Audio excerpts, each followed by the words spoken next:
देख सकते हैं हम एवरीडे लाइफ में, कैसे आइडेंटिफाई कर सकते हैं? सवाल ये है कि दजाल क्या है। कोई भी दजल का मतलब है धोखा। जो भी आपको धोखा दे रही है चीज़ वो दजालियत है। और इस ज़माने में एक ईसाइयत ने गलत रंग इख्तियार करके और फिर उसको, क्योंकि इनको मीन्स हैं उसको फैलाने के लिए, इसलिए इन्होंने फैलाया एक ज़माने में। ख़ास तौर पे हज़रत मसीह अलैहिस्सलाम के ज़माने में ईसाइयत इस तरह फैल रही थी और गलत तौर पे हज़रत ईसा अलैहिस्सलाम को खुदा बनाकर पेश किया जा रहा था। तो वो, और उस वक़्त इंडिया में भी लाखों मुसलमान ईसाई हो रहे थे इस वजह से।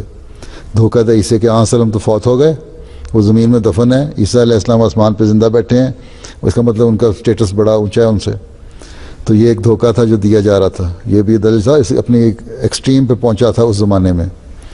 और इस ज़माने में भी जब गलत रंग में मज़हब को बयान किया जाए या गलत रंग में किसी भी चीज़ से उसके फ़ायदा उठाया जाए, बाज़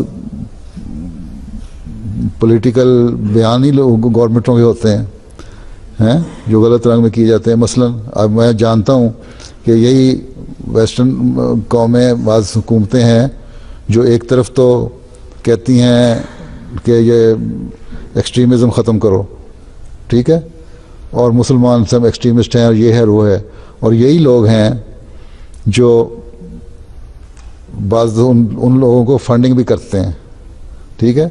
मैंने एक ह्यूमन राइट्स एक्टिविस्ट से, जो एक मुल्क के प्राइम मिनिस्टर का बड़ा एडवाइज़र था, उससे मेरी बात हुई तो मैंने उससे कहा, मैं नाम नहीं लेता यहाँ, कि तुम लोग एक तरफ तो ये कहते हो, दूसरी तरफ उन दिनों में $60 मिलियन सऊदी अरब को दिए गए थे पाकिस्तान में देने के लिए हुकूमत की तरफ से। तो मैंने कहा ये भेजे हैं तो किस लिए भेजे हैं, तुम लोग क्या चाहते हो? तो कोई मैं जवाब नहीं देता, हंस के चुप कर गया, ठीक है। तो ये भी दजल है। तो ये हर चीज़ जहाँ धोखा चल रहा है वो दजल है, और यही दजाल है। इससे बचना है हमने और सही इस्लाम की सही पिक्चर देनी है।